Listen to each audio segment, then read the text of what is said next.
from the heart of the city too busy to hate. A progressive voice making too much sense for corporate media's comfort. This is The Ron Show, where we the people come first. Here's your host, Ron Roberts. Thank you so much for joining us weekdays 4 p.m. on Georgia Now, 11 p.m. Progressive Voices via TuneIn, the rerun, 8 a.m. on Georgia Now the following weekday or wherever you podcast. Georgia-based political consultant Andrew Heaton, friend of the show, joins me for a little post-State of the Union conversation. I was almost hesitant to say this in any way, shape, form, or fashion on social media or otherwise. I actually thought the speech that Trump gave last night was the speech he needed to give. And I feel a little guilty saying that, but I also feel like Democrats sort of walked into the trap and keep taking the bait. I see activists are still upset, and I'm catching a lot of heat from some of my own friends defending the U.S. men's hockey team. I shouldn't have to do that. We've got to prioritize our outrage better, and if I'm being honest, and not take the bait. But what were your thoughts on the entire spectacle that was the 2026 State of the Union address? Yeah, so it had a very Dickensian quality to it. These are apparently the best of times and the worst of times all at once. Yeah. You know, you had a speech that, started out telling us that we were living in the best economic reality we've ever known, and America's back and it's never been better, which feels like a statement that probably about 99% of Americans would have some questions for. Right. But, like we knew with Pam Bondi's statement about how the Dow was the only thing that mattered in regards to the Epstein files, that should be all that Americans look at. It's like, well, look at the stocks and look at corporations. And meanwhile, more and more jobs continue to slip away. More and more people continue to struggle with their everyday expenses, but that doesn't matter in the reality that we heard for the first hour or so of the speech. No, everything's great. These have never been better times. And then we have a radical shift but let me now talk about all the evil in our country and how I'm the only one fighting it. And literally some of the ugliest language I've ever seen come out of a State of the Union, referring to Somali immigrants in Minnesota as Somali pirates. Yeah. I mean, just a dark, vicious tone that obviously his base laps it up, and they love it. Now, look, to your point, were there some points where the Democrats maybe should have thought through what the strategy was? I get your point about like, hey, man, if he's pointing out heroes that we all should kind of universally agree, look, during the Olympics, I am as patriotic as the next guy, and so I understand both sides of the men's hockey debate. On the one hand, you want to root for, these are American athletes who went and represented our country fantastically. Yeah. They pulled off something that hadn't happened in 40 years. 46. That is worth giving praise to. That is worth highlighting. Mm-hmm. At the same time, I get the disappointment of these men letting Kash Patel run around their locker room drinking beers on the American taxpayers' dime like the biggest dork who didn't rush a fraternity in college. Absolutely. But however, whose decision is that? Who is supposed to say on the hockey team, hey, who is that guy? Why is he in here? And that is kind of where I start to I think that's what gets lost. And I have to sometimes even remind myself, a lot of athletes, professional athletes, they look and appear older, bigger, stronger. And so we put all these expectations on them. The thing to always kind of remember is like a lot of these kids, they are literal kids, man. They're in their like early to mid 20s. If I'm not going to expect that much out of everyday early to mid 20-year-olds to always make the right decision in the moment, especially something like this, what were they going to do? Yes, in my liberal fantasy, would I wish that they would have kicked Kash Patel out and refused Trump's phone call? But man, that's just not realistic. Oh. And so I have some mild disappointment. I don't have quite the rage that some folks want to have for the men's hockey team. And so to not give them a good solid round of applause but again, like that, I also feel like that is missing the forest for the trees. Oh yeah. Oh no, a thousand. A diversion and playing right into this is what we do. We play right into his hands sometimes. Exactly. And that's also why they do those moments. Like, the one thing everybody has to acknowledge, and we've agreed on this for, at least most of us have agreed on this for years, Trump's team knows how to play the media card. Yep. And they know what'll go viral. They know what'll get a moment. They know what'll get highlighted. And it's not him droning on for an hour of complete BS and lies and blah, blah, blah.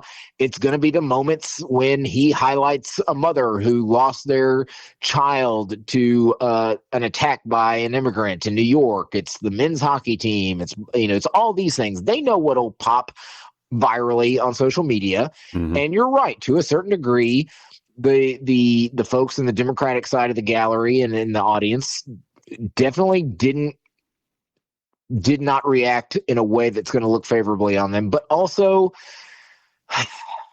I know that we have to look at it not from my view as an experienced consultant, but we have to try to look at it from an average citizen point of view. But I'm also like, I'm tired of debating, like, did we win the viral moment? Yeah. Like, when are we just going to talk about, like, can we just talk about the substance of the speech or Right. complete lack thereof? Yep. And that's, for me, like, the craziest thing is there were certain things he talked about that a normal president would have belabored a lot more Mm-hmm. and made a bigger highlight, like opening up the idea of retirement accounts Yeah. that stay with you and not your employer and float and are similar to what federal employees get, but opening that up to everyday people. Like, that's actually a good not a bad idea. Yeah, it's something we should be chewing on. Yes, 1,000%. But just like he always does, he cannot allow his good ideas to shine. He has to make sure it's drowned by every single bad idea and complete fabrication of information and statistics to drown out all of that. But that's who he is. That is what his administration is. For every one good idea they might have, it is trampled on by 50 bad ones. Which is why I think whatever bump or bounce he gets in his approval numbers from this, I think will be short-lived, because the reality is most Americans, they're feeling. You can pee on their leg and tell them it's raining all they want. They know it's pee. They know they're being peed on. It feels like they're trying to. The crazy thing is, it feels like they're almost trying to retread what the Biden campaign and then eventually the Kamala campaign. It feels like what they were trying to do by telling Americans, "Hey, things are getting better." Yeah. Meanwhile, Americans are like, "Nope, we're still struggling to pay for things, not getting better." And now the Trump team is trying to do the exact same thing. Hey, guys, look at all these shiny stats. Isn't this economy great? Meanwhile, people are struggling to pay rent, buy groceries, get insurance. And they're like, no, it's not. And also, while it's not, everything that I see in the future ahead of me looks even worse. I'm watching AI potentially take away every single white-collar job that I might apply for in the next 15 years. Yeah. The other thing that I think should be discussed more from the State of the Union, more than, who stood up or when they stood up or what got shouted, the shouting match, the fact that he basically let the secret out that his idea of imposing tariffs is a way to get rid of the income tax. Like, I don't think I've heard nobody talking about this. And I mentioned it last night on the Twitter X platform. There it is, the backdoor eradication of the progressive income tax by instead imposing tariffs, which makes it a consumption tax, a flat tax. That is a right-wing wet dream to turn our taxation system into a consumption tax. And this is the backdoor way he's trying to do it. I think this should be sending off alarm bells throughout the rest of the left-wing, pundit circles. Absolutely, it should. I mean, and we're seeing a microcosm of this play out in Georgia. It is the dream of every Grover Norquist, wet nursed Republican and conservative in America. Get rid of the income tax, get rid of the progressive tax structure that actually holds those who are pillaging the income of this nation. Get rid of anything that imposes any somewhat fair taxation scheme on them, and put in place a quote unquote fair system that is in fact not fair, but is in fact regressive and puts a larger burden on the folks least capable of managing any kind of increase in what's due in terms of taxation, in terms of bills. And it it's crazy that it's just, you're right. It's it got glossed over because of all the other crazy moments. But that is par for the course with everything Trump does. And wordsmithing from Democrats really doesn't. It does not ever come to bear. I think we look back at the way Barack Obama was such a fantastic orator from running for Senate and then of course president. We just don't have that. And I thought Abigail Spansberger's response fell flat. I didn't even like the fact that there was a studio audience in the room, I guess, because it felt like a very cheap, low budget late night talk show. The way the applause was playing, it just didn't work. I mean, can we look? Can we be honest? I don't even know why we're still doing the response or the State of the Union at all. Like, Democrats not learned. Don't show up. They just don't need to show up. It never won. The response is always going to look small compared to the scale of the State of the Union. Yes. You are trying to do whatever you do. You're trying to compete with the President of the United States standing behind the lectern inside of Congress with a massive audience. Yep. There's nothing you're going to do short of holding a massive, 1,000-person rally. There's nothing you're going to do that's going to poach the scale. So everything's going to look smaller. Yep. Everything. And I have yet the best responses. The critiques are at most, that was fine. Yeah. That wasn't bad. Yeah. That wasn't terrible. When have you ever heard somebody give a response to the State of the Union? People are like, oh my gosh, this is our next president. That's the Democrats are ready to play. No, because you can't compete with the scale of the State of the Union. So and that's why, honestly, I'm shocked Abigail Spanberger wanted to do it. I'm surprised the governor decided that was a good idea right after winning an election. I understand it's hard to say no to the DNC. It's hard to say no to congressional leadership, but there's a reason other people have said no in the past. It's a bit of a loser's game to try to match that. Yeah, I keep going back to Marco Rubio grabbing for the glass of water. It just does. It never. I mean, that is the all-time low point, I think, other than maybe Bobby Jindal. Like they compete for who had the worst. But it's a scale of terrible to meh. Yeah, that's it. Nobody beats the brakes off it because you can't. Yeah. Yeah, I don't know. You're right. I would personally just get rid of the whole thing. But I do think Democrats need to have learned from last night. Don't stop showing up to be his pawns, to be his prop pieces. It just doesn't work. And I almost first of all, I don't think Abigail Spansberger's speech even reflected what he did. And I know that you got speech writers on staff. You can probably tell me a little bit more about this behind the scenes. You got speech writers on staff who are preparing a response, but not really preparing a response. They're preparing a speech, but not a response to the speech that we all just watched. Am I right? Right. Well, and that is the twofold problem.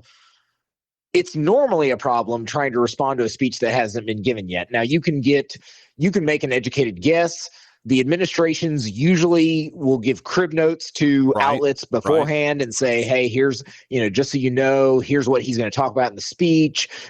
Some administrations will even give an early transcript to the press outlets and say, hey, just so you can go ahead and start pre-writing your pieces, here's what it's going to look like. And that goes out wide enough that, the opposition will start to write it ahead of time. And you usually know the high notes just because you know what the administration's been talking about in the lead up to the speech. So you have some vague ideas. Right. But you're right. So that's always an issue, trying to say a response to exactly what the speech will be. But it's even worse with Trump because Trump ad-libs. And some of the most viral moments are Trump ad-libbing and just going off script. And then if you're not ready while that speech is happening to try to put it, but most speakers are not going to play that loose with their own speech. Yeah. And so they're not going to want to, they don't want to get on stage with something they've only just looked at or rewritten 20 minutes beforehand. So oftentimes the response is at best a response to what you thought they were going to talk about. But with Trump, that's always more difficult because he ad-libs so much. And some of the most outlandish things that people want to hear a response to, you weren't prepared for because it wasn't actually prepared by Trump. He just ad-libbed it. Yeah. We're with Atlanta-based political consultant Andrew Heaton, Sagamore Hill Consulting, talking a little bit about the State of the Union address on The Ron Show. By the way, a fantastic follow, Andrew is, on TikTok at North ATL's Finest. It's The Ron Show on Georgia Now, Progressive Voice via TuneIn.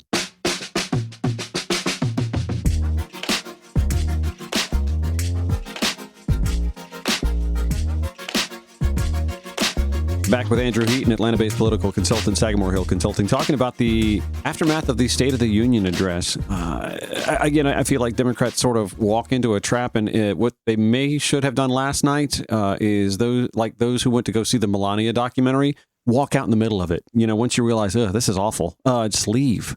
I feel like it's hard to derail him because he doesn't stick to his speech. He doesn't stick to his script. He likes to ad lib. But I mean, he's going to call you crazy anyway. So why stay there? Just let him call you crazy and let him go off the rails and let him be that public spectacle that we all know that he is by enraging him in that manner. I just don't think shouting back at him, it doesn't work. It didn't work for Marjorie Taylor Greene and Lauren Boebert.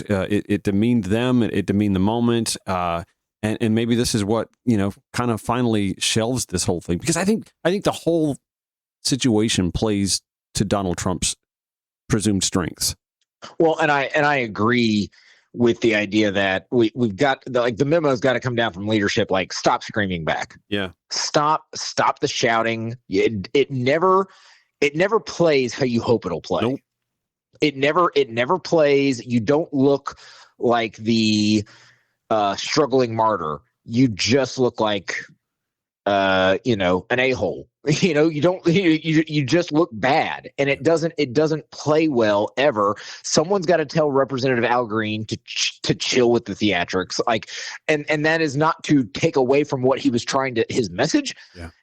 Yes, that was an important message, but again, all you do is you look bad. Yep. You don't win. You don't win points with the average voter. You don't make an impression that the average voter So yeah, I think. But at the same time, I think the proposal of them just not showing up, period, I think that doesn't win either. Yeah. Because the American people want to see, as much as we can, those of us who play the inside game can know it's fruitless. Mm-hmm. The American people want to see their politicians at least trying to listen to the other side. Yeah, but in any other presidency, I think that makes sense. In this one, I just don't. I mean, yeah, and that is the struggle. Because at one point, or at what point, do we do something that signals how different we view the Trump presidency and the Trump administration from every previous Republican administration? Right. And maybe it does take something like, we're just not going to show up. We know he's going to lie. And instead of giving a rebuttal, give a pre-speech. Yep. Say, hey, the Democratic caucus is not going to show up to tonight's State of the Union. Yep. Here's why. Here are the lies he's going to tell us. Here is the racially motivated attacks he's going to throw out. Here are the terrible things he's going to gloss over. Mm-hmm. Here are all the Epstein files he's not going to talk about. Yes. And that's the other part. The Epstein victims, I feel like they totally got lost in the moment. I mean, they were not. And that's, again, it's his show. He gets to be the producer of the televised event. But I think that kind of got lost in everything. Well, and that's and to the point about the ineffectualness of the rebuttal, both our base and kind of the in the middle voters want to hear us go hard about those. Those are the things that are actually motivating them right now. The massive cover up of the Epstein files, the massive cover up and corruption of elected officials who took part and helped cover up these things. These are the things that actually voters do. Yes, we want them to care about our economic message. Yes, we want them to hear about our infrastructure. But that's where we sometimes misunderstand the media game, and where the Republicans are so much better at than us. They understand what goes viral. They understand what gets people's attention. And we're so afraid to play in that space because we want to be the serious policy side. Yeah. But man, serious policy is not what goes viral. Mm-mm. It's not what gets voters' attention. And at some point, we have to accept we are in an attention economy, and we have to start playing by those rules if we want to win.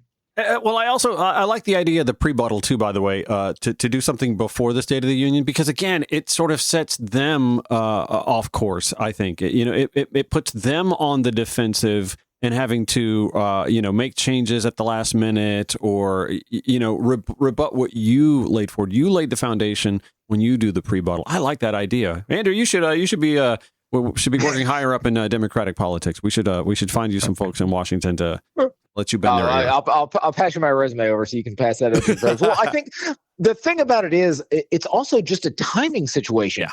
When the speech doesn't even start 9 p.m. So, I mean, my God, what time did the speech start? And then he gives, once again, because he wants to set records, he wants his name in the record books, wherever it is, he trumps last year, no pun intended, he trumps last year's terribly awful long speech by an even longer speech. Yeah.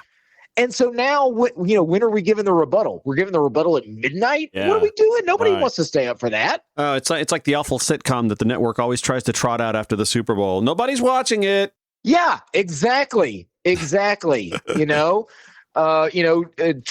State of the Union address is Friends and Seinfeld, and stay tuned afterwards for the midseason replacement, How I Met My Neighbor Next Door. Yeah. All right, we'll pick up on that conversation when the Ron Show returns. We're with Andrew Heaton, Atlanta-based political consultant, Sagamore Hill Consulting, talking State of the Union and more when the Ron Show returns. This is the Ron Show. We're back with my buddy Andrew Heaton, Sagamore Hill Consultant, Atlanta-based political consultant with Sagamore Hill Consulting, I should say. So we're talking a little bit more about the State of the Union, and then we'll meander on over into Georgia politics a little bit. I'm trying to think if there's anything policy-wise that sort of blew me out of the water. I like the fact, in fact, I get a text message from a conservative friend of mine. He's playing to you because he knows I'm in residential real estate. When he talks about, corporate ownership of real estate. I mean, on the national scale, on the macro scale, that's like 1% of the home buying problem. In Atlanta, it's larger because a city the size of Atlanta has older neighborhoods, many more older neighborhoods, and they're being.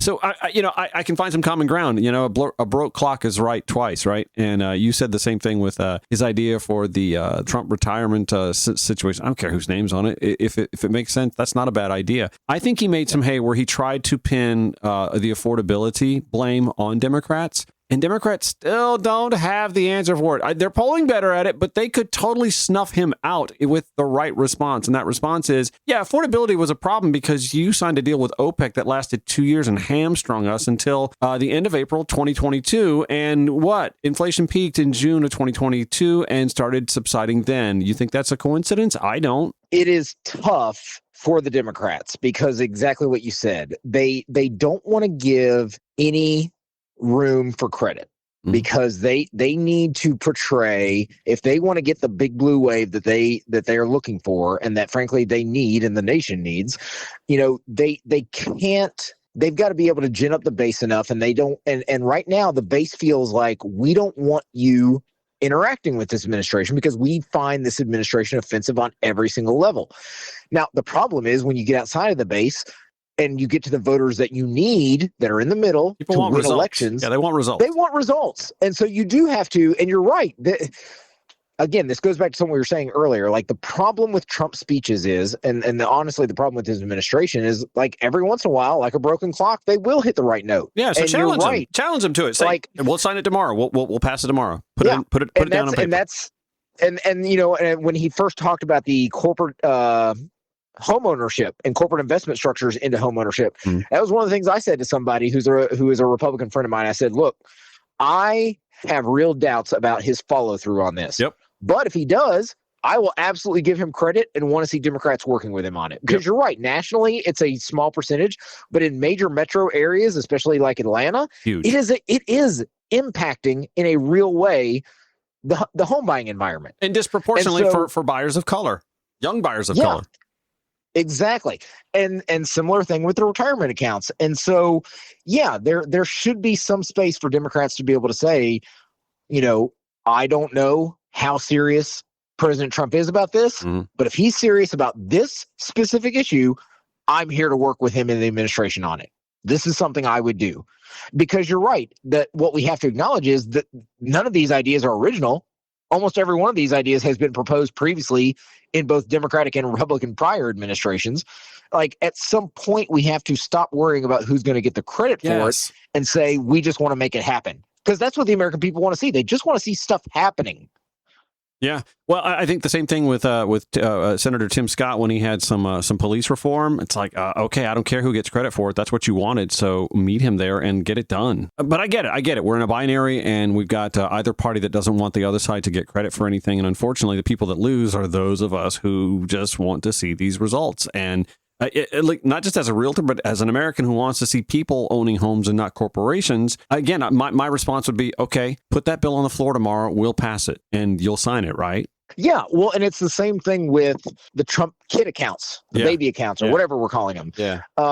And look, do I think it's the best version of what that could be? I preferred it when they were bond structure. Yeah. I get that, with this administration, bonds are not nearly as sexy or cool as attractive to their investor friends as, market style accounts. Mm-hmm. But still, that's something. That is a real tangible something that if the administration actually develops it, could really make a huge benefit for everyday Americans. And so Democrats should work with them on that. Like the things that actually are happening that can help real Americans, we shouldn't be afraid to say, hey, there are 100 terrible things this administration are doing that are still a reason for you to turn out against them in November and the next time we're talking about the White House. But on this specific issue, I'm going to prioritize you, my constituent, who is struggling, and vote for something that I think will help you over scoring political points. Yeah, we could broaden that and talk about the tax on tips and Social Security income. These are popular ideas, even if they're only 10-cent measures on dollar topics. I think that's something that Democrats have to find ways to be in alignment with, but also to challenge that administration and the GOP the next day. Be like, where is that bill? Like, we'll sign it right now. We'll vote for it right now. Exactly. Well, and that is the interesting part about some of the things Trump is talking about is he's excited about them. How excited is Mike Johnson about them? How excited are congressional Republicans? Right. Exactly. About them? Exactly. And they're the ones on the ballot in 2026. Exactly. Start putting some of the burden on House leadership. Mm-hmm. Say, hey, we're ready to do this, and your guy in the White House is saying we should do this. Where's Mike Johnson? Can anybody find Mike Johnson besides standing up applauding like a puppy who's getting a treat every time President Trump says the word hello? Where is Mike Johnson's leadership to get anything passed that might actually get some bipartisan support? Can I also, how do Democrats do this? Or maybe they just don't. He has mastered the art of using the anecdote, literally dragging anecdotal victims into the chamber to use as examples when the empirical flies in the face of the anecdote. Am I making sense? Like, he talks so much about the victims of, crimes committed by undocumented immigrants, even though, again, the empirical says that happens at a fractional scale for victimization at the hands of actual Americans. He didn't even mention ICE last night. He that didn't even come up, which tells you, I think, Democrats, that is a sore spot with this administration, and it used to be a strength and a show of strength. I'm a little icked out by the fact that he keeps using these victims as pawns, as props. But I mean, they're just as much culpable for it, I guess, for accepting the invitation to be the pawn. And therein lies the problem for the Democrats. And look, I'm not going to begrudge any grieving mother or parent if an administration says, hey, we want to highlight this terrible thing that happened to you to try to make sure no other parent suffers what you're going through. And they say yes. Through their grief, they say yes. It's hard for me to hold them accountable to that. Some of the other actors I'm a little more willing to hold accountable. But specifically the parents who lost children and stuff, I mean, that makes it hard for the Democrats to really swing too hard, because then you almost look like you're attacking the victim. And that's a real dangerous, that's a hard thing to land. Right. Yeah. So I don't necessarily begrudge the Democrats, but you're right. In the larger scale, you don't necessarily need to focus on the specific victim and the specific anecdote, but you can talk about the larger issue. And the reason he avoided the larger issue, like ICE, is because he knows he's underwater on it. Yeah. He knows the American people have watched what his immigration enforcement has actually looked like over the last year versus what he promised. He promised he was only going to go after violent criminals.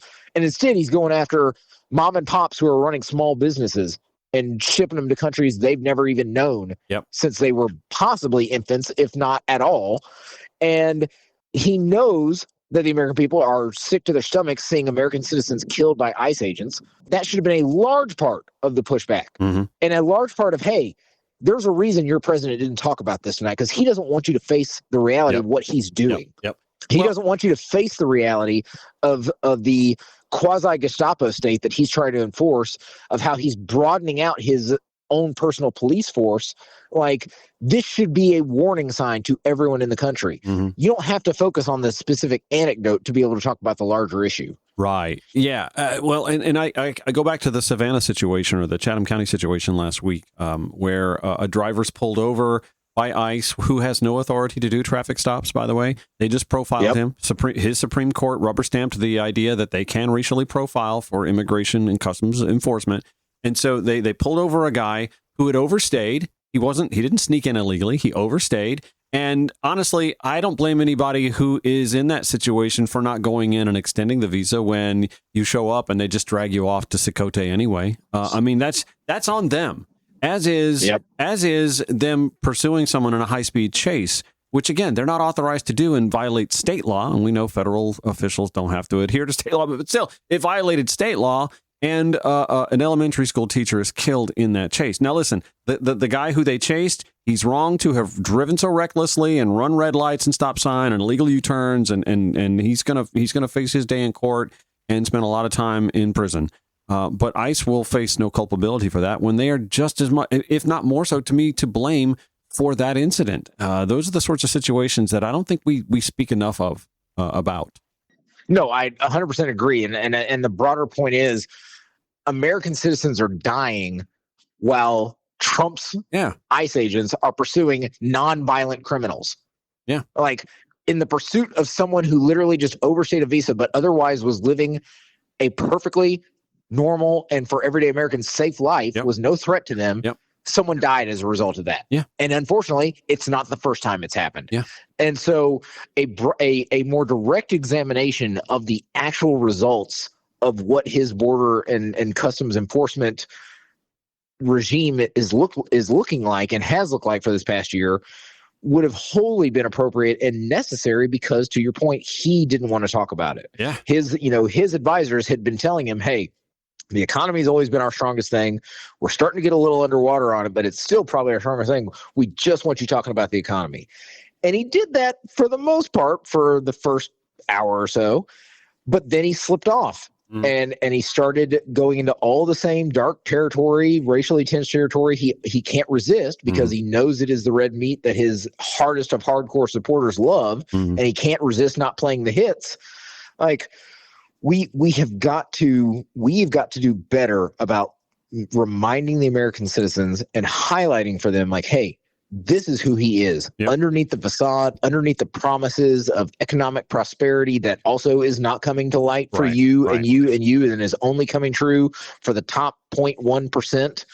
Like, on top of his failures there, he's also instituting something that is radically different and frankly dangerous for everyday Americans, much less immigrants in this country. And can we just talk about somebody should be keeping score of all of the money that he is literally siphoning off for his own personal wealth, a $10 billion check to join the Board of Peace. Now, who's in charge of the Board of Peace, and where's that $10 billion going to? Well, I believe that's him.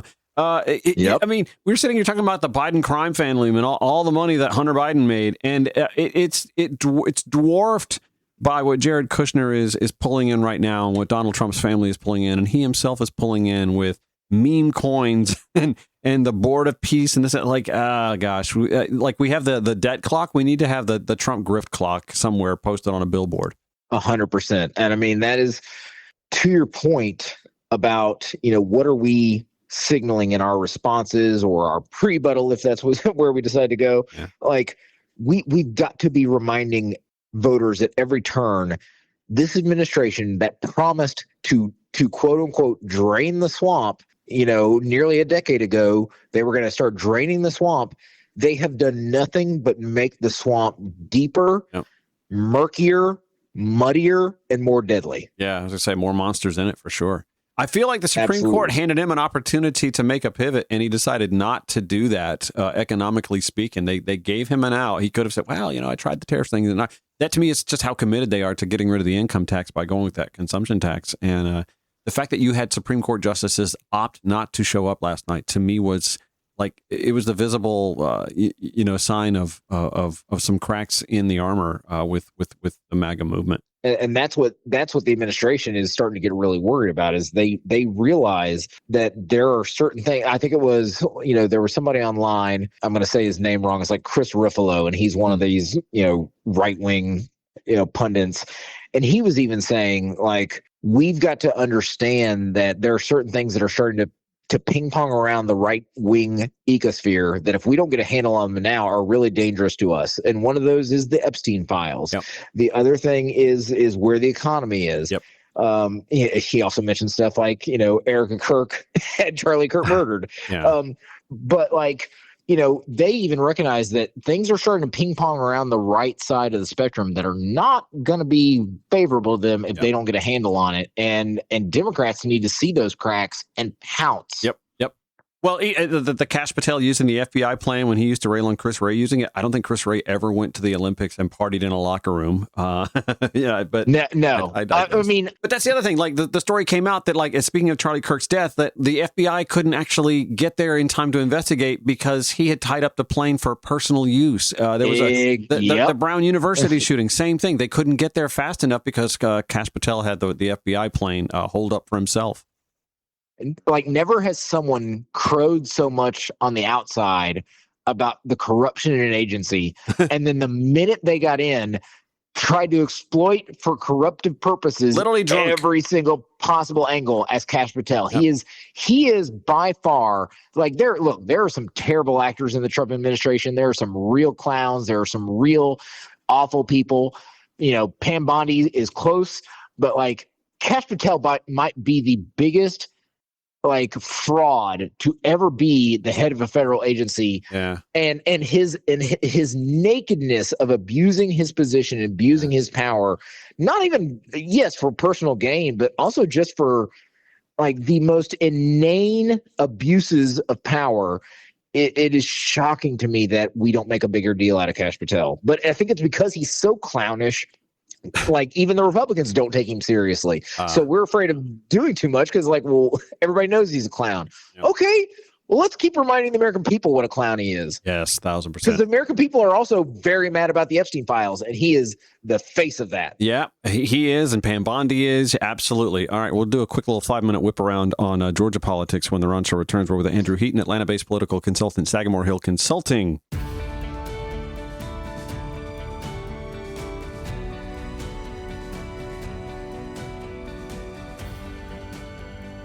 Back for a few more minutes with my buddy Andrew Heaton, Sagamore Hill Consulting, Atlanta-based consultant, politically speaking. So it looks like, we're just a few days away from folks actually putting their pen and paper to qualifying for state races. We believe that the gubernatorial field is set on both sides. The Rick Jackson entry has really shaken up the right side. Your thoughts on that real quick? Shaken up is probably an understatement. That is like an atomic bomb that went off in the middle of Burt Jones's best laid plans. Yeah. I mean, not only did someone enter the field that has a lot more money than he does, but also, like, just this past week, Jackson scored the punch that no one else could land. Yep. He's now made it so that Burt can't use his leadership PAC. Yep. Like, that is a huge blow absolutely to Burt Jones's plans. Mm-hmm. So, it is. And like, Rick not only has the money, but is using the money that Burt Jones's opponents couldn't do to get his profile and his name out there, to the point that now, depending on which polls you look at, he's ahead. Rick Jackson is right there, or possibly even leading Burt. So it is a seismic shift in what this race was going to look like. As a Democratic strategist, is he the candidate that worries you the most from the right coming over or making it to the general election ballot? He worries me a lot. He does because, and it's hard to say right now, because right now he's pulling the Brian Kemp. He's throwing out the MAGA red meat.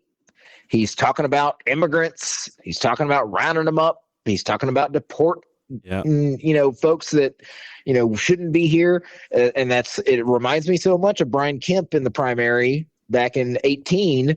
He's running around in his pickup truck saying he's going to round up illegals, but then he's able to win it, and then he shifts and pivots. And more so even, well, I don't know about more so. I don't know, because Jackson Kemp came from an old Georgia family. And so he was known in the kind of Republican circles, and they knew to give benefit of the doubt, like, hey, he's doing what he's got to do, saying what he's got to say to win the primary. But Rick is also known in those circles because of just his level of wealth and what a massive player he is in the state game. Now, there are things that Democrats might be able to knock him on. He obviously has his hands in a lot of state contracts. Yeah. And a lot of his wealth recently, especially after COVID, a lot of his wealth recently has come from largesse and contracts from the state of Georgia. But he has that kind of rags to riches story that voters eat up like catnip, I don't think that's the right analogy, but you know what I mean? They love they a Horatio Alger story. They love somebody who came from nothing and built themselves into something. And Rick has that in spades, and he looks and sounds like an old school Georgian. Well, it also bolsters the bootstraps narrative, which, obviously, for those who are marginalized, doesn't work the same as it does for a white male who gets into sales, which is what he did. I mean, he even talked about scalping tickets. He talked about doing something illegal, which, no person of color would get away with. I mean, some people get shot for the crime of being black. So there's that. But so I have at this point interviewed everybody on the Democratic ticket except for Olu Brown, and he's welcome. We've invited him. After talking to just about all the major players, I know where my heart is and I know where my brain is. Where are you on this? Are you even working with any of the candidates that you can even speak to that real quick? I should ask that. Yeah, no, I'm not working with anybody currently, so I can speak to it. And my viewpoint is, it is still Mayor Bottom's race to lose. Right. She handled herself very well on my show Monday, by the way, if you get to listen to that. Yeah. Well, and that's the thing. Look, for all the people who, especially the deep party folks who have their critiques of Mayor Bottoms, have their critiques of her administration, all that, the reality is elections do oftentimes come down to name ID. Yeah. There is nobody in that field currently, aside from maybe Jeff Duncan, who has the name ID that Keisha Lance Bottoms does. Yep. It is a primary that is still geared to have an advantage for a black woman, and she is the only black woman in the field. She has a story that's relatable. She knows how to talk to Atlanta voters. Yeah. The one perceived weakness she might have, some people say, is how does she appeal to rural voters? That's where she's working the most. Right. That's not only where she's working the most, but if I'm her team, if I'm looking at it objectively, I'd say that's a general election problem. That's a general election problem. Right now, she's got to win the primary. Yeah. Now, I can sit here and say, well, but I want to vote for someone who's already thinking about it, and I want to see them already. But for right now, she's just got to win the primary. Yeah. And the primary is going to be heavily influenced by Metro Atlanta. I think a competitor of hers, the smart play for them would be to point out who is the most electable in November, because that's that's a different question. The Jeff Duncan and Jason Estevez route for sure. Yeah. I think it's all going to come down to, you only have about 4 of the players that really have the money to pay for large scale canvassing operations, to pay for large scale media operations. And the question will be, how effectively do they do that? And what does their messaging look like? And how effectively can they message themselves to a combination of Atlanta Metro and ex-urban voters who make up the bulk of the Democratic primary? Who does the better job of figuring out where to place those ads? Who makes the mistake of just spending a ton of money on traditional airwaves? Who spends their money smartly in the digital space?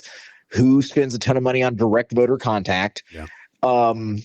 And right now there's really only 4 of them that have the money to really do that at a large scale. Absolutely. All right, Andrew Heaton, Atlanta-based political consultant, Sagamore Hill Consulting. Thank you so much for a very thorough conversation today on the State of the Union and the state of the gubernatorial races here in the state of Georgia. I appreciate your time, buddy. Absolutely. From the heart of the city too busy to hate, a progressive voice making too much sense for corporate media's comfort. This is The Ron Show, where we the people come first. Here's your host, Ron Roberts. I totally get that a lot of people did not watch the State of the Union address last night. It's good for your mental health, probably not to. And as you heard Andrew Heaton and I talk last hour, it's kind of futile anyway. It's got, especially in the Trump presidency, it's just kind of, and you know what? I'll even throw the Biden presidency in there because the antics of the Lauren Boeberts and the Marjorie Taylor Greens, just the era that we're in right now. And I don't want to say ushered in by Donald Trump, but ushered in by his MAGA mindset. Oh, for sure. I mean, ever since Barack Hussein Obama became president of the United States and you had the congressman from South Carolina, Joe Wilson, shouting from the seats, "You lie," in utter disrespect, the decorum has just gone completely off the rails. And today, the right will make noise about Representatives Pramila Jayapal and Representative Ilhan Omar from Minnesota prattling on and trying to have a shouting match with a man who had a microphone. It never works. It just doesn't. Honestly, it only landed a little bit more with Joe Biden because Joe Biden got rattled by it. And Joe Biden, listen, for all of his pluses, the thing that he is not good at, it's responding to hecklers. He's not. Donald Trump, to me, was yelling a lot into a microphone instead of giving a speech. He obviously wasn't at all trying to show any unity. I think at the end of the day, this is the sort of thing that will play against him. But I will say, like I told Andrew in the first hour, I thought he gave the speech that he needed to give, not that we needed, but the speech that he needed to give that sort of rallied the base back to him. Because I'm going to tell you something. Have you not noticed how quiet things have gotten amongst a lot of right-wing pundits? Listen, one of I speak of him all the time. Someone who listens to my show quite often. Austin Rhodes down in Augusta, Georgia, my hometown. He is the right-wing talk radio guy in the community there at the local talk station. You look at his Facebook page, and it's like Crime Stoppers. It's like that the grocery store magazine that you grab, the newspaper rag that you grab up to look at mugshots. That's what his page has become because he doesn't really want to launch into a conversation with his followers about anything going on with Donald Trump right now because it ain't good. As you heard Andrew and I talking last hour, ICE didn't come up. You notice that? I mean, a lot of the anecdotes involving victims or survivors of those who were victimized by undocumented immigrants, those were there, but that was more about making the case that got to get them all.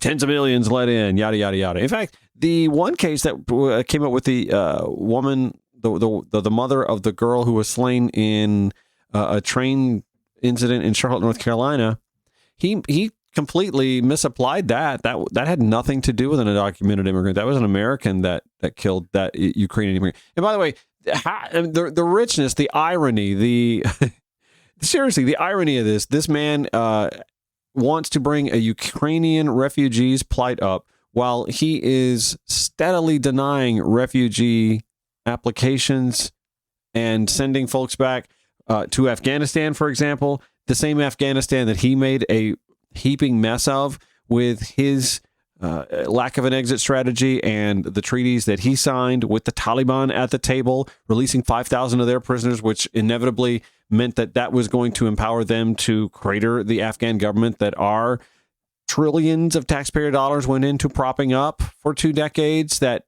military members lost life and limb for.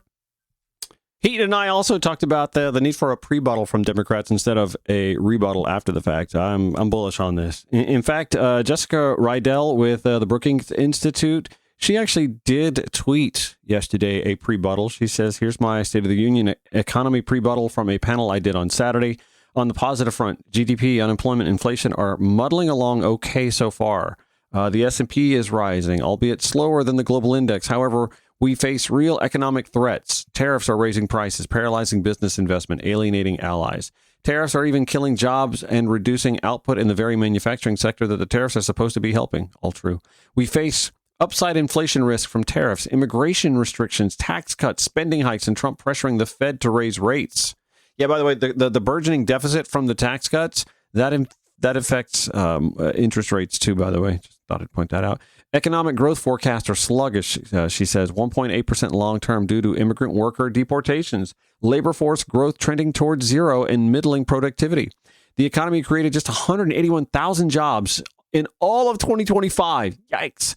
After averaging 1.8 million annually over previous decade. That is like a tenth of what we normally get in job growth last year. Employers are now posting the fewest job openings since the pandemic. She said housing starts and total residential construction spending are falling sharply, suggesting a housing recession.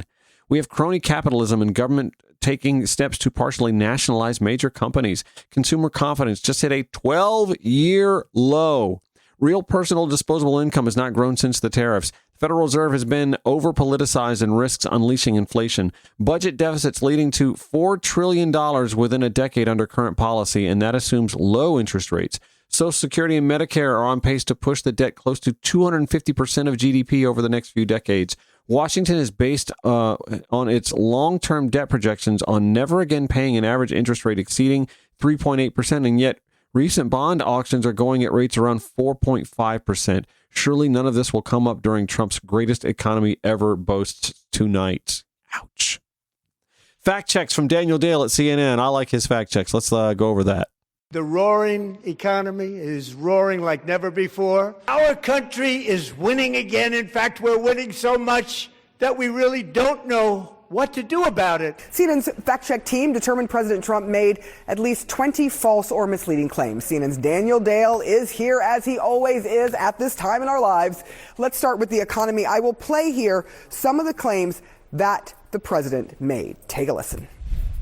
12 months ago, I had just inherited a nation in crisis with a stagnant economy, inflation at record levels. In 12 months, I secured commitments for more than $18 trillion pouring in from all over the globe. I believe the tariffs paid for by foreign countries will, like in the past, substantially replace the modern-day system of income tax. Before I get to Daniel Dale, let me take the red pen and circle that and highlight it with the yellow marker too, because that's the end game, y'all. The tariffs, the consumption tax that we all know it is, will, in Trump's mind, replace the income tax and become the regressive taxation to replace the progressive taxation that the right has been whittling away at since the 1980s anyway. On to Daniel Dale, fact-checking the State of the Union. A whole lot of nonsense there. I'm going to start from the end. So the president claimed that tariffs are paid for by foreign countries. They simply are not. The tariff payments to the U.S. government are made by U.S. importers, and we know from life experience and from academic study after study that they often pass on some or all of their costs to the final consumer. And this ought to scare the shit out of you. We have a lot of big companies here in the U.S. saying that tariffs are forcing them to finally hike prices. That's right. While some have already been raising prices, you've got the likes of Walmart. According to CBS News, Megan Cerullo saying that some of the biggest U.S. companies say they are passing tariff-related costs onto consumers, with Walmart this week attributing a jump in prices for certain goods sold by the retailer to higher import duties. That, by the way, came out just 5 days ago. In a fourth quarter earnings call on Thursday, Walmart said that inflation for general merchandise, or the prices it charges consumers for products like electronics and appliances, rose more than 3%, up from 1.7% between July and September. Most of those products are imported from overseas and are subject to Trump's tariffs. Other companies have also recently pointed to Trump's tariffs as one factor driving up prices. Columbia Sportswear executives said in an earnings call earlier this month that the outdoor clothing retailer plans to raise its prices for spring and fall merchandise by a high single-digit %. The company also noted it had taken other steps to mitigate the impact of tariffs, including negotiating lower manufacturing costs with its factories and shifting overseas production to countries facing lower U.S. tariffs, but not to the U.S. Okay, back to Daniel Dale. He claimed again that he secured $18 trillion in investments so far this term. That number is total fiction. The White House's own website uses, at this very moment, a figure of 9.7 million in so-called major investment promises or announcements. And I found that even that 9.7 trillion figure is a wild exaggeration. And then this whole economic narrative that he inherited record inflation. He didn't. He inherited 3.0% inflation, just a bit above where it is now, 2.4%. And this claim he inherited a stagnant economy is now roaring like never before. Look, economic growth in 2025, mostly under Trump, was 2.2%. That was partly affected by the government shutdown in the fall, but it was 2.8% under President Biden in 2025. It was also higher than 2.2% in every other year of the Biden administration before 2024. And other metrics also don't suggest any corroboration of this narrative that there is some terrible, diseased, stagnant economy that is now booming. It's just not the case. Not unlike Trump's first 3 years of his president in his first term, actually trailing the last 3 years of Obama's presidency. He inherited an economy that was in good shape. He literally coattailed on it for as long as he could.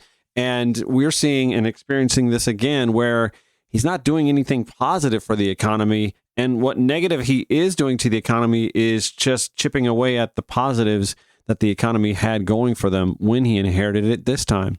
They next get to, here with Daniel Dale on CNN, gas prices. And I got a big pet peeve about that, but let's listen in on the numbers. The president also said he's responsible for low gas prices, getting them to below $2 in some states.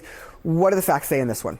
Yeah, so he said most states have gas prices below $2.30. Not a single state yesterday had a gas price average, according to AAA, below $2.37. And then how many stations were below $2? Well, I spoke to Gas Buddy, a firm that tracks more than 150,000 gas stations around the U.S. They told me that 4 stations yesterday were selling for below $2 aside from special discounts. 4 out of 150,000. So yes, they exist, but the president didn't make clear that we're talking like beyond needle in a haystack territory here. Yeah, and there's also this, all of the complaining he made, and listen, I thought if this is one thing that he did a masterful job at, the Democrats were having to sit on their hands about, because it wasn't their night, it's the affordability pivot he tried to put that on Democrats. Well, that happened on your watch. Yes, I mean, those numbers did happen on Democrats' watch, but the origin of that, the root of that, how about this? Oil nations prodded by Donald Trump reach deal to slash oil production. This byline, Clifford Krauss, April 12th, 2020 in the New York Times. The deal, reducing output by 9.7 million barrels a day. Significant. The cuts fall far short of what is needed to bring oil production in line with demand. Remember April of 2020, the COVID pandemic. Demand was not there. The oil industry was cratering. And so Saudi Arabia and OPEC and Russia sought to stabilize oil prices. And they did so with a 2-year drawdown in production that lasted through April of 2022. Now, why is that notable? Well, first of all, we crawled out of the pandemic faster than 2 years. Okay, we got back to work later that fall and winter, and traffic started picking up again. Demand picked up again, but the production stayed stagnant. And by that time, Donald Trump was more focused on him losing an election than he was going back to OPEC and saying, yeah, look, that deal we signed last April, we need to put the kibosh on that because it's killing us with gas prices at the pump. Again, he was too distracted with the big lie and trying to overturn the 2020 election to pay attention to things like a vaccine rollout strategy, an Afghanistani exit strategy, us exiting Afghanistan, I should say, and going back and revisiting the deal he struck with Russia and Saudi Arabia and other OPEC countries to throttle back production. He was too busy focusing on overturning the election to be president while he was still president. And so it was that deal that he made with Saudi Arabia and Russia and the other OPEC countries to throttle back oil production that lasted through April 30th of 2022 when he wasn't president, but Joseph Robinette Biden was, and in the throes of inflationary spikes due to supply chains issues coming back, sort of thawing out from the COVID pandemic. And of course, the oil production, the lack of supply creates heightened demand. And when you have those two scenarios, the price spikes. And by the way, the Biden administration went back to these oil producing countries trying to undo that deal, and they wouldn't do it. OPEC wasn't going to budge because they were raking in the money. So because of that, that deal lasted through April 30th of 2022, and inflation spiked about a month later. and began cooling afterwards. You think that's coincidental? I don't. Now, go back to the root of it. The deal made with OPEC and Saudi Arabia and Russia and the Trump administration.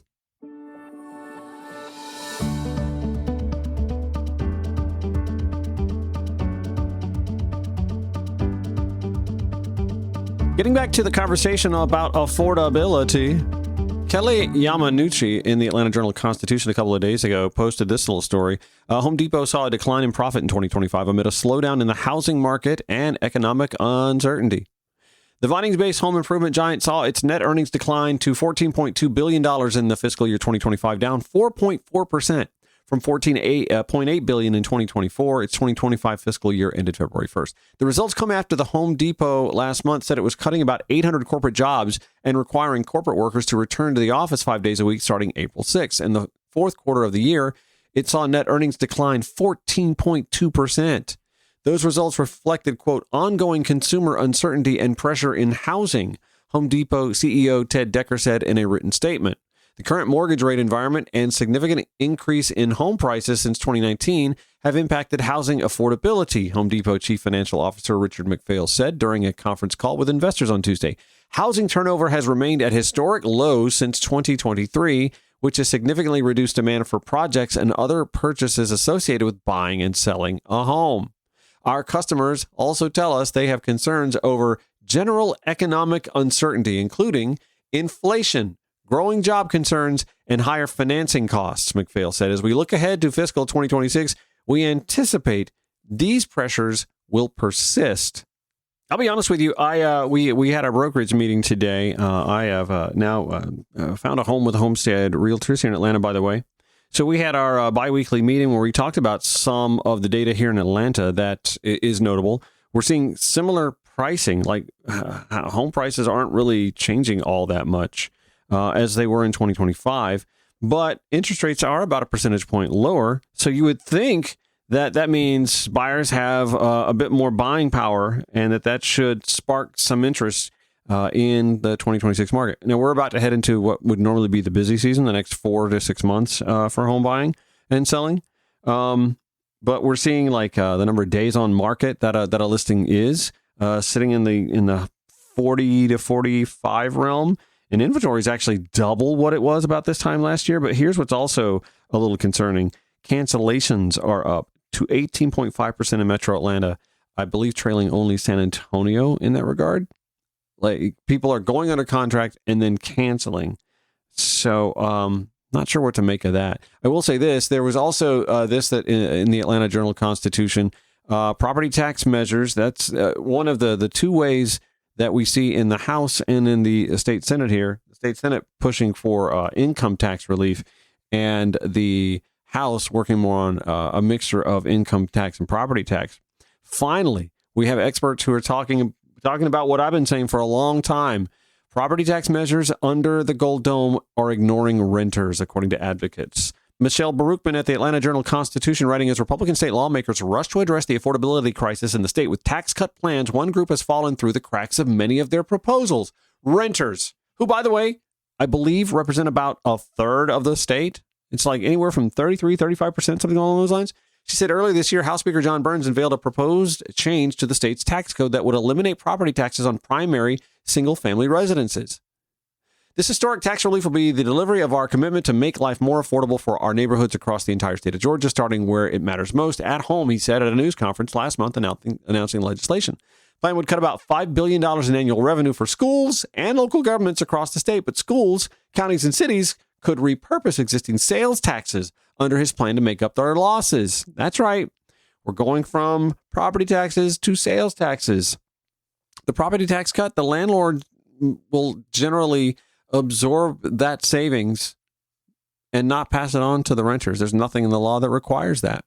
But those sales tax hikes will actually go to anyone who consumes, and renters consume as well. Housing advocates say that since these measures focus on property tax relief, none meaningfully address the concerns facing tenants, including the rising cost of rent. As best as I can tell, the proposal from the House Republican leadership will have no real impact on housing affordability, particularly for renters, said Taylor Shelton, an associate professor at Georgia State University who researches housing in urban environments. The House plan to offset tax revenue losses from property tax with new sales taxes would hit low-income families harder, he said. And lower-income Georgians are more likely to be renters than families with higher incomes, according to the U.S. Census figures. Baruchman continues, although some economists have argued tax reductions for property owners would trickle down to their tenants, other research has found that owners typically keep the savings for themselves. Duh. Either way, the House proposal does not include rental properties. I have yet to see any direct transfer from owners to renters in a material way that improves their lives, and we should be more focused on those direct benefits to people, said State Representative Phil Ololaye of Atlanta. Affordability is an issue. We've got to do more to provide direct relief to families. Renters have families too. By the way, Ololaye says here filed a bill last year that would prohibit hedge funds, organizations that manage pooled funds from investors, from acquiring single-family homes, giving individuals a better chance of buying. I believe President Trump is all for that, right? So Republicans should be as well. It has not reached the House floor for a vote, but is still eligible to be passed this year. Now get this, here's the pivot. Republicans concede their tax proposals have limits. Renters don't get a property tax bill, and we can't ensure that any property tax bill that goes to whoever owns that property could or should or will be passed along. It does provide some sort of a challenge to try to do that, said State Representative Shaw Blackman of Bonaire, who is sponsoring the House bill. Shaw, how about writing an amendment so that the landlord would pass the savings on and maybe get a little bit of a break in their tax for that too? Democratic Socialist State Representative Gabriel Sanchez of Smyrna offered additional observation, saying there's better ways to provide relief for folks, providing a living wage, actually stabilizing the healthy market by not just building affordable homes, but also stopping huge corporations from coming in and buying up all the homes. That would actually attack the root cause of the huge cost of living increase that we're seeing. Here. It's The Ron Show. Georgia Now, Progressive Voice of you. Tune in. Broadcasting 5 days a week to make common sense common again. This is The Ron Show. So in about 12, 15 minutes or so, I'm going to piss a lot of liberals and progressives off with my take about their outrage over the U.S. men's hockey team. You guys are sucking the joy out of something that should not be political. I realize Donald Trump tried to make their victory about him. Kash Patel certainly did. But my God, can we not let up on the guys that played the game? Just enjoy them. It's just, come on, y'all. Anyway, you're not going to like my take on that, but I'm going to give it to you. I'm just forewarning. If you want to skip it, fine, so be it. Let me get back to what I know you love doing, bashing Republicans. Georgia State Senator Greg Dolezal in front of Raphael Warnock's church. Hey, y'all, here outside of Senator Warnock's church, and Senator Warnock opposes voter ID, opposes the SAVE Act. Yes. But crazily enough, someone's using his address here to illegally register to vote. Not true. In Georgia, you have to register to vote at your primary address. No. And I've already shown you a lot of locations, UPS stores, empty buildings, empty homeless shelters that have been closed for a decade, where people are illegally registered to vote. But this is just another one. This person has been registered to vote here since 2018, is still currently registered to vote here on the 2026 voter rolls. And it's just another example of Fulton County's inability and unwillingness to follow Georgia law. But crazy enough that it's happened right here at the primary employment place of a United States senator. Listen, I said this on the Twitter X platform. Here's how scummy and disingenuous this smarmy guy is. About 10,000 unhoused Georgians used shelters and churches for receiving mail, which was needed to register to vote, prior to some 2024 legislation that he and other party lapdogs hastily pushed through to make that not an option. You hear what I said? 2024. Did he not say that that person registered in 2018? That's exactly what he said. Always willing they are to move the goalpost for the least among thee, while preening on about their Christianity.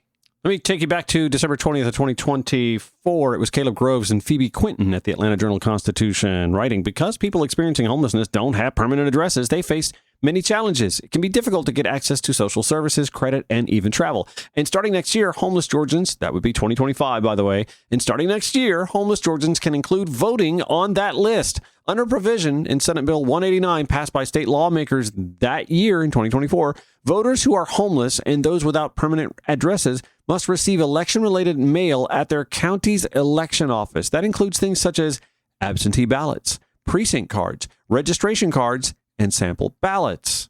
Listen to this one unhoused individual. To me, life is about change, not for the worse, but for the better. That's according to Billy Taylor, age 56.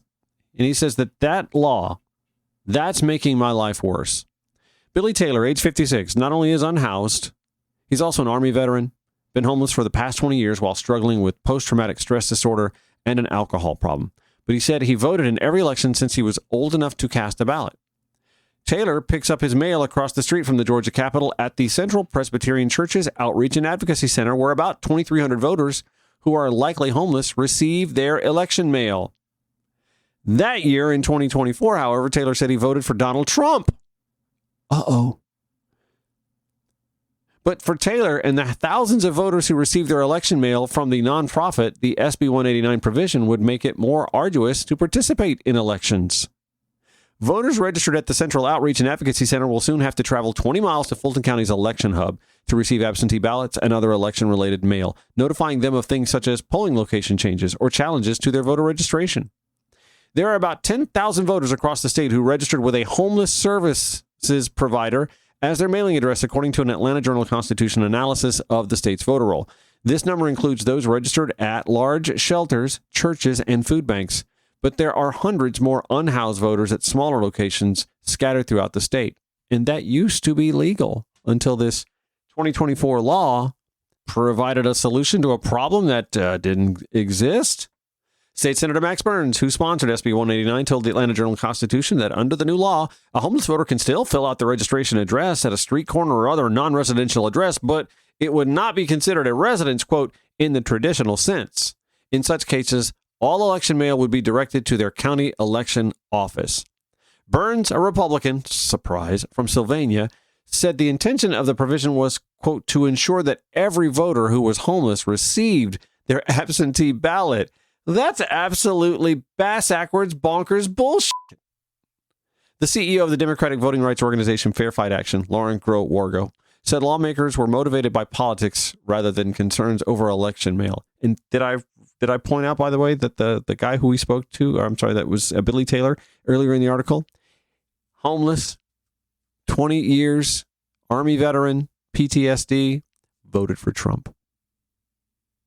Lauren Groh-Wargo saying this was an intentional community they saw as powerless and unsavory to further the myth of voter fraud and create suspicion around the electorate and try to shave their margins in a way that in close elections could matter. Close elections like, I don't know, 2020, 11,708. Georgia will be the only state that requires homeless voters to receive election-related mail at a specific location, such as an election office, according to the National Coalition for the Homeless. The law targets a small number of Georgia voters. In the past 3 presidential elections, about 1,100 of those voters found in the AJC's analysis cast a ballot. In the most recent presidential election, at least 540 homeless people voted. In elections from 2016 to 2020, about 500 of these voters participated statewide each year. About 2/3 of voters registered to receive mail at homeless service providers are black, a disproportionately large share since about 1/3 of all registered voters are black. Anyhow, I just wanted to point out that Senator Greg Dolezal is disingenuous as to stand in front of Reverend Senator Raphael Warnock's church and talk about the one person who used that church still as, I guess, an active voter is on the Fulton. Like, he is literally proving our point. He is like, you found one. And when, by the way, you're talking about the UPS stores and all that stuff. Sometimes these retail UPS stores are on the live, work side of a live, work environment and share a mailing address with residents who, in fact, that's Nick Shirley had been roasted for that here recently because one of his most recent screeds on YouTube was about this UPS store that had all these addresses where registered voters were. Yeah. Look above the building. You see the tower, the balconies where people are obviously living because apartments and condos have balconies. Dolezal, by the way, is in the running for Georgia's GOP nomination for lieutenant governor. That's right. He wants to be lieutenant governor. He, of course, because he's a Republican and can fog a mirror and is a Republican, wants the state election board to take over the Fulton County election system, citing debunked conspiracy theories about fraud and tampering and miscalculations that you would have thought would have been settled, I don't know, 5 or 6 decades ago. Let's go to another story here. This is one that I'm pretty excited about, by the way. The Georgia State Supreme Court, like the Public Service Commission for so long, had been overwhelmingly Republican. Jill Nolan at the Georgia Recorder letting us know yesterday. However, two prominent attorneys have launched campaigns for Georgia Supreme Court, challenging two sitting justices who were originally appointed by former Republican Governor Nathan Deal. And yes, Brendan is reaching out to have both of these ladies on the show. Former Democratic State Senator Jen Jordan and Miracle Rankin, a personal injury attorney and former president of the Georgia Association of Black Women Attorneys, stood together Tuesday at Liberty Plaza outside the state capitol. The two left-leaning candidates pledged to protect basic rights that they argued are under attack. You think? Jordan is challenging presiding Justice Sarah Hawkins Warren, and Rankin will take on Justice Charlie Bethel. Warren and Bethel were both appointed to the court in 2018 and then reelected to a 6-year term in 2020. Bethel served as a GOP state senator from North Georgia before joining the church.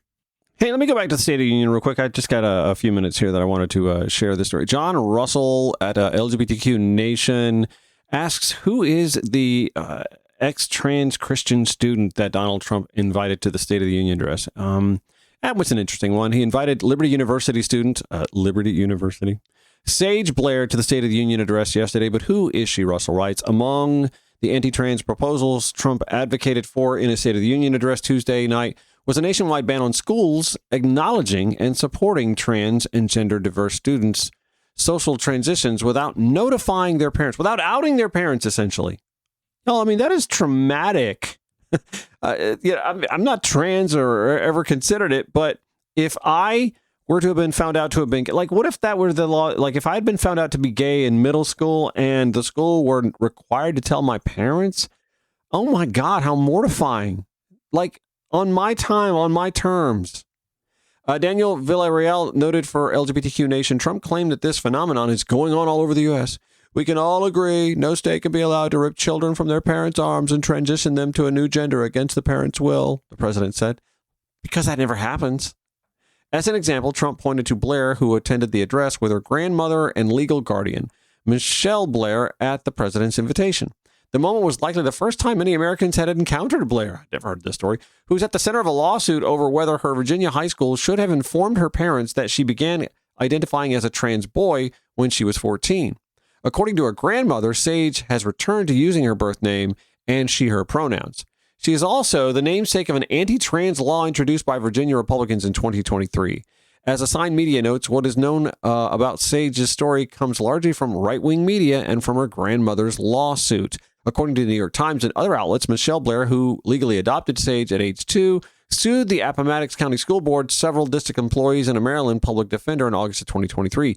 Lawsuit citing that distress about her body Sage experienced with, quote, the onset of puberty in 2019, which allegedly included hallucinations, depression, eating disorders, and self-harm. The lawsuit claims that Blair supported Sage's gender non-conforming dress and interest when she started high school at Appomattox County School in August of 2021. Around the same time, Sage was diagnosed with severe gender dysphoria and related symptoms.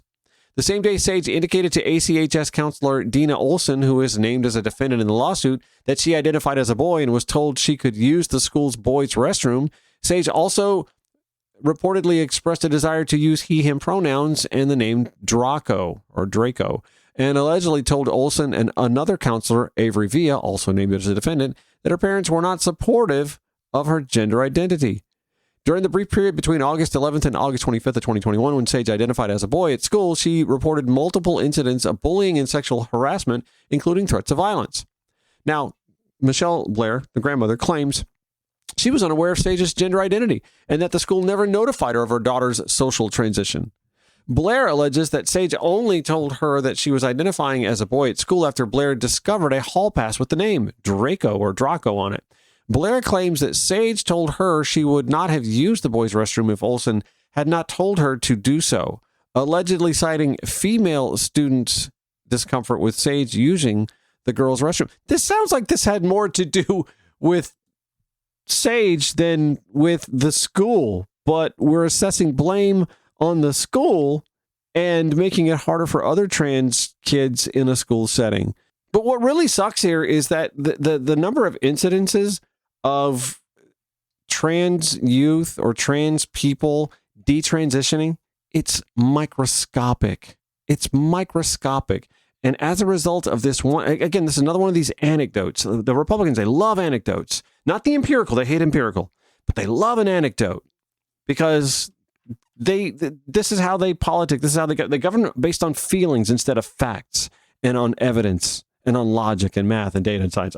But because of the anecdote that they uplifted, now we're going to feel, I guess, more anti-trans fervor from them and their preferred politicians, all because of one individual who clearly still needs to speak to some professionals about his or her choices. It's The Ron Show on Georgia Now.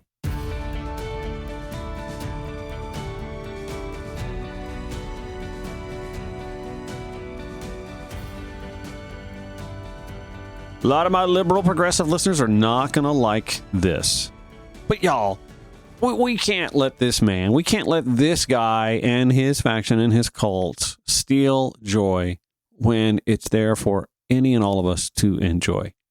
Brian Flood at Fox News writes, Team USA men's hockey gold medalists have upset liberal pundits and news organizations despite captivating the nation with their Olympic accomplishment.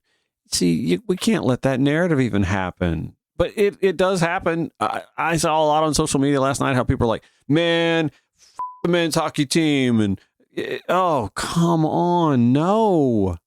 Back to Brian Flood. Some liberals have objected to the FBI director, Kash Patel, partying with the men's hockey team after they defeated Canada to take home the gold medal. I'm chief among them, by the way. So on that, we're all in agreement. The majority of the criticism aimed at Team USA came after players spoke with President Donald Trump over the phone in the locker room. Let me let you listen to, again, in case you missed any of this. Kash Patel crashing the gold medal locker room party. As it happens in most championships, there's champagne being sprayed and drank and beers being opened. You hear Kash literally cracking a cold one open while holding the phone as Donald Trump is on the phone with him. Listen, that's something that presidents have done since as far back as I can remember. I'm pretty sure Nixon used to call like World Series champions and Super Bowl champions and things like that, right? Did it go that far back? I know Jimmy Carter did, and Reagan did a lot of that as well. This is normal. Now, I mean, Donald Trump says some not normal things, and the guys reacted in a manner where you're like, they were just. I don't think that they were trying to be dismissive of the women's hockey team, though. Not the players, anyway. Take a listen. Watch 1 minute. 1 minute. And by the way, your goalie played not bad. Howie, say hi. Howie, say hi to him. How you doing, Don? I have seen hockey goalies have slightly worse games than unbelievable, and you were all unbelievable. And that team is pretty good you played. I don't know if we'll ever get anytime soon, right? And, I tell you what, I just told my people 2 minutes ago, I didn't know they'd be calling. I said, we're giving the State of the Union speech on Tuesday night. I could send a military plane or something, but if you would like to, it's the coolest night, it's the biggest. We're in. Speech. Can you pick us up in Miami on Tuesday morning? They want connecting flights. Close the northern border. We'll get cash and we'll get the military to get you guys over. Let's go. Boys are going to the State of the Union. The nice thing about being president is I can tell you, you don't have to worry about the weather or landing. Just goofy. So we don't care if it's snowing, if it's the worst blizzard. We sailing through that sucker just like you did at the ice track. Thank you, Mr. President. Now, we'll do it at the White House anytime. What would really be cool, and we'll do the White House the next day, we'll just have some fun. We have medals for you guys. And we have to, I must tell you, okay, we're going to have to bring the women's team. You do know that. I do believe I probably would be impeached, okay? All right, you hear, by the way, you see here some of the players chanting 2 for 2, 2 for 2 in the background. Let's give those guys some credit, right? Let's do that. And I'm not going to say that they weren't, or that there weren't some players who were sort of, chortling derisively or dismissively, but I don't think the majority of the team did. In fact, I would wager to bet that they have an immense amount of respect, because they're hockey players too, for what the women's team did. They were probably, many of them, in the stands watching when the women won, and vice versa. I just think it's dangerous for us on the left to try and demonize our Olympic athletes. Let me get back to the piece that was written in Fox News. He's not a patriot. He doesn't care about the country. He doesn't care about the people of this country, Don Lemon said of Donald Trump after suggesting the men's hockey team should wouldn't have taken the call. Maybe one day a real president like Barack Obama will come to our games, Lemon added. I just don't think we need to drag politics into everything. I mean, I get it. Kash Patel's presence and the phone call made that happen. But, like, I don't know. This is like on a scale of things to be outraged about. This doesn't even it's not even a 1% on the meter for me. It just isn't. But like people like Keith Olbermann, I used to love Keith Olbermann when he was on MSNBC.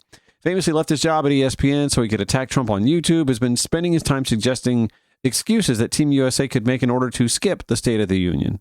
No, this isn't the way to do this, y'all. I'm just put me in the camp that like, not everything needs to be about us absolving ourselves of the joy that we deserve and also putting them through any sort of negativity. Like, this is the most exuberant moment of their 23 to 34-year-old lives. I know this is an unpopular opinion on the left, but I find it self-defeating for folks on our side to spend an ounce of energy being outraged at the gold medal winning men's hockey team. I get it. The women's team were slighted. Let's make noise about that without demonizing the men at the same time. I don't care how popular Trump or Kash Patel is with the players on the roster. I can't care about that. I won't let that information sap the joy out of my heart from witnessing their historic win, a first for this country in 46 years or 12 Winter Olympiads. I'm not going to seek out reasons to be miffed by the team. And I feel like a lot of us who are outraged on the left are. I don't mind that they took a call from the president. I mind that Kash Patel is in the locker room popping cold ones in the first place. I mean, I imagine some of them were too, right? And I mind that the president made a crass backhanded invite to the women's gold medal squad. Make more about that. By the way, 3 days after their victory, there was no phone call in the midst of inviting them in. I guess I should at least be grateful that Kash Patel, unlike Donald Trump, wasn't in the women's locker room where he feels like Donald does. He should be able to go because he owns the thing. Then again, women's hockey players aren't pageant princesses, so I don't know that necessarily would have been Trump's taste. I do not, however, fault the men in that snap moment for boorishly chuckling at him and how he phrased that invite. Who hasn't knee-jerk laughed at something you later realize was a little inappropriate? No one is absolved of that. No one. I also don't fault those who took up the invite for a once-in-a-lifetime opportunity to step into the Oval Office of the White House and be feted by Congress at the State of the Union. I'm not going to hold that against him. Were they pawns for Trump? Well, sure, of course, but that's on him. Those among us on the left, howling with outrage directed at the players, are walking right into doing what Trump wants us to do, and in doing so, we're allowing ourselves to be portrayed as unpatriotic and joyless. In the unsung words of Elsa, let it go. Oh, there again, I guess I sung it. Sorry. Let it go.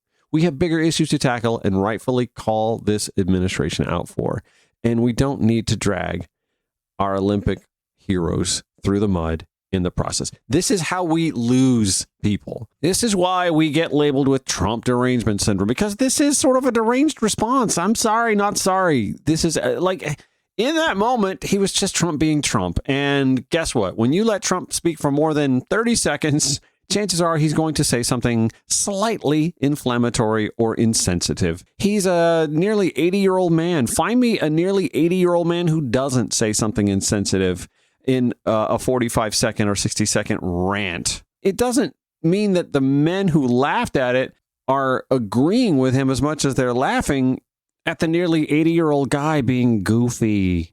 This from Hoda Kotb on the Today Show. Jack and Quinn Hughes' mom, Ellen, weighed in on this. The men's team talking to the president of the United States, and he was inviting them to the State of the Union and all that. And then he said a comment that gained attention. He said, I must tell you, we're going to have to bring the women's team. You know that? And the room kind of laughs. And he added, I do believe I probably would be impeached. He was sort of joking through this. But you're cheering on both teams. How did that comment land for you?